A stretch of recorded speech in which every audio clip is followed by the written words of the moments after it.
ഇതാണ് നമ്മുടെ കാർഷിക മേഖലയുടെ കുഴപ്പം. അമ്മ ഈ കാണിക്കുന്നതാണ്ടാ ഈ മണ്ണ് നട്ട ഇത് വളരെ അമ്മയ്ക്ക് എന്തെങ്കിലും ഉറപ്പുണ്ടോ? പിന്നെ വെള്ളത്തിലാ നടല്? അമ്മയ്ക്ക് എന്തറിയാ? എനിക്കുള്ള അറിവെല്ലാം മതി.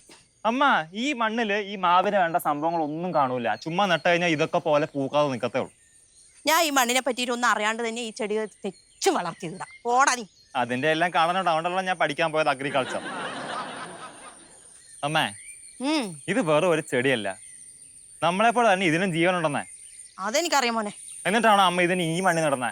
പിന്നെ ഈ മണ്ണിലല്ലാണ്ട് പിന്നെ ഏത് മണ്ണിലാണ് നടേണ്ടത്? ഇതിലിത് വളരുന്ന എന്തുറപ്പാ അമ്മയ്ക്കുള്ള? അങ്ങോട്ട് നോക്കടാ, ആ ചെടിയല്ലേ എവിടെയാ നട്ടെ? ഈ മണ്ണിൽ തന്നെയല്ലേ? എന്നിട്ട് ഈ മാവിലൊന്നും ഒരു പൂ പോലും ഞാൻ ഇതേവരെ കണ്ടിട്ടില്ല. അതെല്ലാം പൂക്കാനാവുന്ന അത്രേ, പൂ ഇട്ടിട്ടുണ്ട്.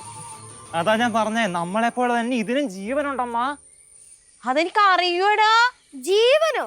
ആടാ മണ്ട, ചെടികൾക്ക് എങ്ങനെയാടേ ജീവൻ? പിന്നെ ഇതൊക്കെ എങ്ങനെയാടാ വളരുന്നേ? ശരി അല്ല, പക്ഷെ ചെടികൾക്ക് നമ്മളെ കാലും കൈയില്ലല്ലോ. നമ്മക്കാരാ ഫുഡ് ഉണ്ടാക്കി തരുന്നേ? അമ്മ. അമ്മയെപ്പോലെ തന്നെ ഈ മാവിന് ഫുഡ് ഉണ്ടാക്കി കൊടുക്കുക ഈ വേരുകളാണ്. ഈ വേരിൽ നിന്നാണ് ഇവർ ഈ ന്യൂട്രിയൻസും ലവണങ്ങളും ഒക്കെ വലിച്ചെടുത്ത് ഈ കാണുന്ന നില ഉണ്ടോ, ഇതാണ് ഇവരുടെ കിച്ചൺ. ഇതിലാണ് എല്ലാം സൺലൈറ്റ് ഉപയോഗിച്ച് ഇവര് ഫുഡ് പാകം ചെയ്യുക. That is called photosynthesis. എന്ത് ഫോട്ടോ? Photosynthesis. അമ്മ എന്നെപ്പോലെ തന്നെ ഇവന് ഇതിലൊക്കെ ഒരു താല്പര്യം ഉണ്ടെന്ന് തോന്നുന്നു. ഒന്ന് പോയടാ, നിന്നെ കൊണ്ട് ഇവിടെ സൗകര്യമില്ല. ഈ അമ്മ ഞാൻ എപ്പോഴും കളയാക്കുന്ന നിക്ക്, ഞാൻ എപ്പോ കാണിച്ചു തരാം. അങ്ങോട്ട് നോക്കി വിട്ടാ. മാന്തി പൊളിക്കല്ലടാ. മാന്തി പൊളിക്കല്ല, വെയിറ്റ്. കണ്ടാ ഇത് ഇതിൽ വളരൂല. ഈ മണ്ണിൽ തീരെ അമ്ലത്വം ഇല്ലമ്മ. നീ എന്തിനാണ് ചിരിക്കുന്നേ? അതെ, ഞാൻ അടിക്കടിക്ക് ഇവിടെ വന്ന് മൂത്രമൊഴിക്കുന്ന സ്ഥലമാണ്. നീ ഇവിടെ വന്ന് മുടി തുടങ്ങിയാ? നിന്നോട് ഞാൻ പറഞ്ഞിട്ട് ബാത്റൂമിൽ ഒഴിക്കാൻ പാടുള്ളൂ. ആ അമ്മ വിഷമിക്കണ്ട, ഈ മണ്ണൊക്കെ ഞാൻ ശരിയാക്കി തരാം. ഇവിടെ വന്ന് നീ പോയാ, നീ ഒന്നും ശരിയാക്കണ്ട, മതി. പോ എന്താ മതി. മണ്ണ് ശരിയാക്കാൻ മതി. ഞാൻ എന്തല്ലല്ലോ ഇംഗ്ലീഷ് പറഞ്ഞു, എനിക്കൊന്നും മനസ്സിലായിട്ടില്ല. പോകുന്ന അന്ന് രാത്രി, അടുത്ത പകല്, അതിൻ്റെ അടുത്ത രാത്രി, 2 രാത്രി 1 പകലും റൂം എടുക്കേണ്ടി വരും.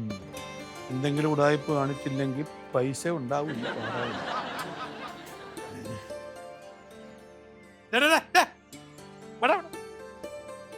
നീ എന്തോ ഇങ്ങോട്ട് വന്നിട്ട് എന്നെ കണ്ട് ഊള ഇട്ട പോലെ അങ്ങോട്ട് പോയത്? അല്ല, ഞാൻ അവിടെ കാണാൻ. എന്തോന്ന് കാണാൻ? കണ്ടത്തി ട്രാക്ടർ ഓടുന്നില്ലേ? ഓ, കണ്ടക്ടർ ട്രാക്ടർ ഓടുന്നൊക്കെ നീ കണ്ടിട്ടുണ്ടോ? ആ, ഞാൻ പഠിച്ചു അതൊക്കെ അല്ല അച്ഛാ. പഠിപ്പ്. അതെ, ഞാനിപ്പോ ഒരു പ്രധാനപ്പെട്ട കാര്യം പറയാൻ വേണ്ടിയിട്ടാണ് നിന്നെ വിളിച്ചത്. ഞാനൊരു 2 ദിവസത്തേക്ക് ഇവിടുന്ന് മാറി നിൽക്കും. അയ്യോ, അച്ഛനവിടെ പോണ്? ഓ, അത്രയ്ക്ക് ഭീകരമാക്കേണ്ട കാര്യമൊന്നുമില്ല. ഞാൻ 2 ദിവസത്തേക്ക് ഇവിടുന്ന് മാറി നിൽക്കുമെന്ന്. ആ സമയത്ത് എന്റെ ഉത്തരവാദിത്തങ്ങളെല്ലാം നീ ഒന്ന് ഏറ്റെടുക്കണം. അതിപ്പോ സൗകര്യമില്ല. ഏയ്, ഞാൻ നിന്റെ അച്ഛനാ. ഞാൻ അച്ഛന്റെ മോനാ. ഏത് നേരത്താ നിന്നെ ഇവിടെ വിളിച്ച് നിർത്താൻ തോന്നി എന്നാ ഞാൻ ഉദ്ദേശിച്ചല്ല. നീ മനസ്സിൽ കണ്ട ഒന്നും ഞാൻ കണ്ടിട്ടില്ല. ആ, അപ്പോ നിനക്ക് ചെയ്യാൻ പറ്റുമോ ഇല്ലയോ? പറ്റും, ഞാനല്ലേ എല്ലാം ചെയ്യുന്ന ഇവിടെ. അല്ല പിന്നെ നീ ഇവിടെ എന്ത് മലമറിക്കുന്ന ജോലിയാണോ ചെയ്യുന്നത്? നീ കൂടുതലൊന്നും തൽക്കാലം ചെയ്യണ്ട. 2 ദിവസം ഞാൻ ഇവിടെ നിന്ന് മാറി നിൽക്കുമ്പോൾ നീ നിന്റെ അമ്മയെ കണ്ടിട്ട് അമ്മ പറയുന്ന കാര്യങ്ങളൊക്കെ വീട്ടിന് ചെയ്തു കൊടുക്കണം. പറ്റുമോ ഇല്ലയോ? അതാണ് ഇപ്പൊ ഇത്ര വലിയ മല മറിക്കുന്നത്. നിന്നെ കൊണ്ട് പറ്റുമോ ഇതിലും വലിയ കാര്യങ്ങളൊക്കെ ചെയ്യാനായിട്ട്? പറ്റും. എനിക്ക് തോന്നുന്നില്ല. നിനക്ക് ഈ അഹങ്കാരം നിന്നെ ഉള്ളിടത്തോളം കാലം നിന്നെ കൊണ്ട് ഇതൊന്നും സാധ്യമല്ല. നിന്റെ ആറ്റിറ്റ്യൂഡ് ശരിയല്ലടാ. നീ പൊക്കോ. ഞാനേ ഉത്തരവാദിത്തപ്പെട്ട കാര്യങ്ങളൊക്കെ ഞാൻ മധുവിനെ ഏൽപ്പിച്ചോളാം. എന്നാ എല്ലാ പണി അവളെ കൊണ്ട് ചോദിക്കും. ഏൽപ്പിക്കവിടാ. അവളെ നല്ല മിടുക്കിയായിട്ടൊരു പെണ്ണായിട്ട് ഞാൻ വളർത്തിക്കൊണ്ട് വരും. നീ ഇവിടെ എങ്ങനെ നിന്നോ ആണിനെ പോലെ? അവള് കല്യാണം കഴിഞ്ഞിപ്പാങ്ങ് പോട്ടറാ. എന്നാലും എനിക്ക് ചങ്കൂറ്റത്ര ഇളയ ഇറക്കനുണ്ടറാ. നിന്നെ പോലെ അല്ല, വളവളാന്നിരിക്കുന്നവനല്ല കേട്ടാ. കാണാം. ആദ്യം ഏൽപ്പിച്ച ജോലി ചെയ്യാൻ പഠിക്കുക. എന്നിട്ട് നമുക്ക് ആലോചിക്കാം ഭാവിയിൽ നല്ല കരുത്തുള്ള കാര്യങ്ങളൊക്കെ ചെയ്യണമെന്ന്. അച്ഛൻ കാര്യം പറയാ. ഓടയൊക്കെ അച്ഛൻ ഞാൻ ചെയ്തോളാ. നീ ആദ്യം പറഞ്ഞ ജോലി ചെയ്യടാ. പറയച്ചാ.